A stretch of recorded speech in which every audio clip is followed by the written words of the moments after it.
வணக்கம் மக்களே. ரொம்ப காலத்துக்கு முன்னாடி கௌமாசுரன் அப்படின்னு ஒரு அரக்கன் இருந்தான். அவனோட பேரை சொன்னாலே தேவர்கள் எல்லாமே நடுங்குவாங்க. அவனுக்கு ஒரு பெரிய ஆசை இருந்துச்சு. உலகத்திலேயே நாம தான் ரொம்ப பலசாலியா இருக்கணும், நமக்கு பிறப்பு இருக்கலாம் ஆனா இறப்பு இருக்க கூடாது அப்படின்னு நினைச்சான். சாகாவரம் வாங்கணும்னா யார கூப்பிடணும்? நம்ம சிவபெருமான தானே. உடனே காட்டுக்குள்ள போய் ஒத்த கால நின்னு கடுமையான தவம் பண்ண ஆரம்பிக்கிறான். வருஷக்கணக்கா தவம் செய்யறான். அவனோட தவம் அக்னிலோகம் வரைக்கும் சுட்டுச்சு. இவன் தவம் பண்றதை பார்த்த தேவர்களுக்கு தூக்கம் போயிடுச்சு. ஏற்கனவே இவன் பண்ண அக்கிரமம் தாங்கல, இதுல சாகாவரம் வேற வாங்கிட்டானா அப்புறம் நம்ம கெதி என்ன ஆகுறதுன்னு பயந்தாங்க. நேரா மகாசக்தி துர்க்கை அம்மன் கிட்ட ஓடுனாங்க.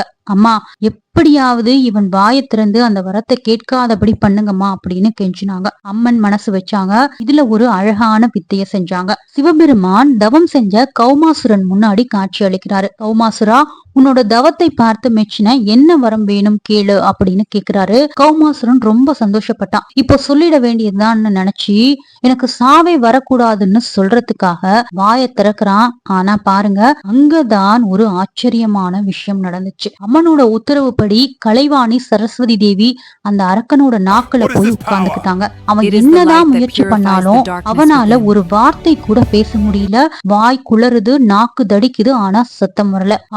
ஊன்னு மௌனமா நின்னுட்டான். பாவம், வரம் கேட்க வந்தவன் வாயை திறக்க முடியாம ஊமையா நின்னதை பார்த்ததும், உன்னால வரம் கேட்க முடியலையே, சரி இப்போதைக்கு இவ்வளவுதான்னு சொல்லிட்டு மறைஞ்சிட்டாரு. அந்த நிமிஷத்துல இருந்து கௌமாசுரனுக்கு மூகாசுரன்னு பேர் வந்துச்சு. மூகம்னா மௌனம் அல்லது பேச முடியாத நிலைன்னு அர்த்தம்.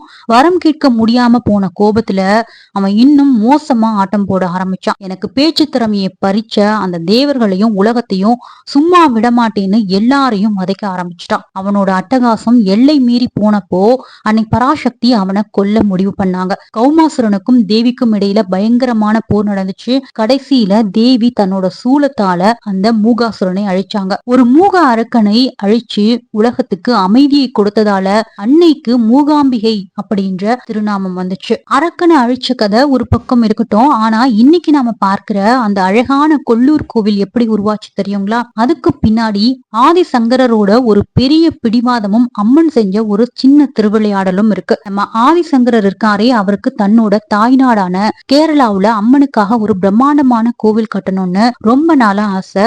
எங்க ஊர் மக்கள் எல்லாம் உன்னை வந்து பாக்கணும் அம்மான்னு நினைச்சு தேவியை நோக்கி தவம் இருக்கிறாரு. அவரோட பக்தியை பார்த்து மெச்சின அம்மன் என்ன வேணும் சங்கரான்னு நேர்ல வந்து கேட்டாங்க. சங்கரர் தயங்காம கேட்டாரு, அம்மா, நீங்க என் கூடவே கேரளாக்கு வரணும், அங்க நான் கற்ற கோவில நீங்க நிரந்தரமா குடியிருக்கணும்னு சொல்றாரு. அம்மன் சிரிக்கிறாங்க. சரி சங்கரா, நீ கூப்பிட்டா நான் வராம இருப்பேனா? வரேன், ஆனா எனக்கு ஒரு நிபந்தனை. நான் உன் பின்னாடியே நடந்து வருவேன், என்னோட கொலுசு சத்தம் உனக்கு கேட்டுக்கிட்டே இருக்கும். அதை வச்சு நான் பின்னாடி வரேன்னு நீ தெரிஞ்சுக்கலாம். ஆனா ஒரு இடத்துல கூட நீ திரும்பி பார்க்க கூடாது. இப்படி நீ என்ன திரும்பி பார்த்தா நான் அந்த நிமிஷமே அந்த இடத்துல சிலையா நின்னுடுவேன். அப்புறம் அங்கிருந்து ஒரு அடி கூட நகர மாட்டேன்னு சொன்னாங்க. சங்கரரும் ரொம்ப நம்பிக்கையா, சரிம்மா நான் கண்டிப்பா திரும்பி பார்க்க மாட்டேன்னு சொல்லிட்டு நடக்க ஆரம்பிச்சாரு. பயணம் ஆரம்பிக்குது. சங்கரர் முன்னாடி போறாரு. பின்னாடி அந்த அகிலாண்ட கோடி பிரம்மாண்ட நாயகி நடந்து வராங்க. ஜல் ஜல்லுன்னு அந்த தெய்வீகமான கொலுசு சத்தம் சங்கரரோட காதுல கேட்டுக்கிட்டே இருக்கு. அடடா, அந்த சத்தம் அவருக்கு அவ்வளவு தென்பை கொடுக்குது. காடு மேடு மலைன்னு எல்லாத்தையும் தாண்டி வராங்க. சங்கரருக்கு மனசுக்குள்ள ஒரே சந்தோஷம். இன்னும் கொஞ்ச நேரத்துல கேரளா பார்டர் வந்துரும், அம்மாவை நம்ம ஊருக்கு கூட்டிட்டு போயிடலாம்னு நினைச்சுக்கிட்டே வேகமா நடக்கிறாரு. இப்போ அவங்க கர்நாடகாவில் இருக்கிற அந்த அழகான சௌபர்ணிகா நதிக்கரை ஓரமா வந்துகிட்டு இருக்கிறாங்க. கொல்லூர் மலை அடிவாரம் அது. திடீர்னு ஒரு நிமிஷம் அந்த ஜல் ஜல்னு கேட்ட குலுசு சத்தம் நின்னு போச்சு. சங்கரர் அப்படியே உறைஞ்சு போயிட்டாரு. என்ன ஆச்சு? அம்மா ஏன் நின்னுட்டாங்க? ஒருவேளை அவங்க வரலையோ, இல்ல கால்ல அடிபட்டுடுச்சோ? இப்படி பல கேள்விகள் அவர் மண்டைக்குள்ள ஓடிச்சு. ஒரு நிமிஷம் யோசிச்சிருக்கலாம், ஆனா பதட்டத்துல அம்மன் போட்ட நிபந்தனையை மறந்து சட்டுன்னு பின்னாடி திரும்பி பார்த்துட்டாரு. அவ்வளவுதான், அங்க அம்மன் நின்னுகிட்டு இருந்தாங்க. சங்கரர் பார்த்த அந்த நிமிஷம் அம்மன் ஒரு அழகான புன்னகையோட சிலையா மாற ஆரம்பிச்சாங்க. சங்கரர் பதறி போய், அம்மா மன்னிச்சிடுங்க, சத்தம் கேட்காததால பயந்து திரும்பி பார்த்துட்டேன், என் கூட வாங்கம்மான்னு கெஞ்சினாரு.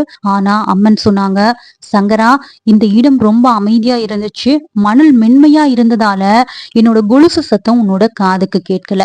ஆனா நான் உன்னோட பின்னாடி வந்துட்டு தான் இருந்தேன், நீ நிபந்தனைய மீறிட்ட, அதனால நான் இங்கேயே குடிகொள்ள போறேன்னு சொல்லிட்டாங்க. சங்கரர் வருத்தப்பட்டாலும் அம்மனோட விருப்பத்துக்கு தலை வணங்கினாரு. அம்மா, நீங்க இங்கேயே இருந்தாலும் என் ஊர் மக்களுக்கு நீங்க தான் காட்சி கொடுக்கணும்னு வேண்டிக்கிட்டாரு. அதனாலதான் இன்னைக்கும் கொல்லூர்ல காலை நேர பூஜைகள் கேரளா முறைப்படியும் மத்த பூஜைகள் கர்நாடகா முறைப்படியும் நடக்குது.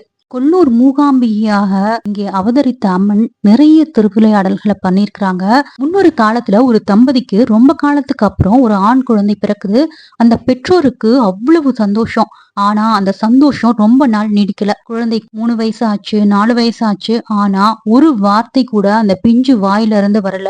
குழந்தை ஊமைன்னு தெரிஞ்சப்போ அந்த அந்த பெத்தவங்க மனசு அப்படியே உடைஞ்சு போச்சு. ஊர்ல இருக்கிற எல்லா வைத்தியர்கிட்டயும் போனாங்க, என்னென்னவோ மருந்துகள் கொடுத்தாங்க. ஆனா ஒரு பயனும் இல்ல. கடைசியா நமக்கு வேற யாரு இருக்கா, அந்த ஜெகதம்பா மூகாம்பிகை தான் கதின்னு நினைச்சு குழந்தைய தூக்கிட்டு கொல்லூருக்கு கிளம்புனாங்க. கொல்லூர் வந்து சேர்ந்த அவங்க அந்த சௌபர்ணிகா நதியில குளிச்சுட்டு ஈர துணியோட அம்மன் சன்னதி முன்னாடி வந்து நின்னாங்க. அந்த குழந்தைய அம்மனோட பாதத்துல அப்படியே கிடத்திட்டு, அம்மா, நீயும் ஒரு தாய் தானே, இந்த குழந்தையோட மௌனத்தை உன்னால மட்டும் தான் கலைக்க முடியும். இவன் வாய் திறந்து உன்னை கூப்பிடலன்னா நாங்க இங்கேயே எங்க உயிரை விட்டுடுவோம்னு சொல்லி கதறி அழறாங்க. நாள் கணக்கா அங்கேயே கிடக்குறாங்க. ஆனா எந்த ஒரு மாற்றமும் தெரியல. மக்கள் எல்லாம் சரி போயிட்டு வாங்கன்னு சொல்லியும் அந்த பெத்தவங்க அம்மன் காலடியை விட்டு நகரவே இல்லை. அப்போ ஒரு நாள் அதிகாலை நேரம் விஸ்வரூப தரிசனம் நடக்கிறதுக்கு முன்னாடி எங்கிருந்தோ ஒரு முதியவர் சன்னதிக்கு வந்தாரு. அவரோட முகம் ஒரு பெரிய தேஜஸோட ஜொலிச்சுது. அவர் மெல்ல அந்த குழந்தை கிட்ட போனாரு. பெத்தவங்க பதட்டத்துல பார்க்க அந்த பெரியவர் தன்னோட கையில இருந்த அம்மனோட தீர்த்தத்தையும் கொஞ்சம் சந்தனத்தையும் எடுத்தாரு. அம்மா சரஸ்வதி மூகாம்பிகைன்னு வேண்டிக்கிட்டு அந்த குழந்தையோட நாக்குல அம்மனோட மூல மந்திரத்தை ஒரு குச்சியால மெதுவா எழுதினாரு. அப்புறம் அந்த தீர்த்தத்தை குழந்தையோட வாயில விட்டாரு. அடுத்த நிமிஷம் அங்க ஒரு அதிசயம் நடந்துச்சு. அந்த 4 வருஷம் மௌனம் அப்படியே கலைஞ்சு போச்சு. அந்த சின்ன குழந்தை தன்னோட பெத்தவங்களை பார்த்ததும் அம்மான்னு முதல்ல கூப்பிடுச்சு. அப்புறம் என்ன ஆச்சரியம், மூகாம்பிகே பாகிமாம்னு அம்மனோட ஸ்லோகத்தையே அழகா சொல்ல ஆரம்பிச்சது. பெத்தவங்களுக்கு தாரை தாரையா கண்ணீர். அந்த பெரியவர் யாருன்னு தேடி பார்த்தா அவர் அங்க இல்ல. அம்மனே ஒரு முதியவர் ரூபத்துல வந்து தன்னோட குழந்தைக்கு பேச்சை கொடுத்ததா எல்லோரும் மெய்சிலிர்த்து போனாங்க. இதனாலதான் கொல்லூர் மூகாம்பிகை கோவிலுக்கு அப்படின்னு ஒரு தனி சிறப்பு இருக்கு. அங்க வித்யாரம்பம் பண்றது அப்படின்றது ரொம்ப விசேஷம். குழந்தைகளுக்கு பேச்சு வரலனா, கல்வி அறிவுல பின்தங்கி இருந்தாலோ அம்மன் சன்னதியில அந்த தங்க குச்சியால குழந்தையோட நாக்குல எழுதினா அவங்க பெரிய அறிஞர்களா மாறுவாங்கன்றது அசைக்க முடியாத நம்பிக்கை. அம்மன் அங்க வெறும் சிலையா இல்ல, சகல கலைகளுக்கும் அதிபதியா வாக்கரசியா வீற்றிருக்கா.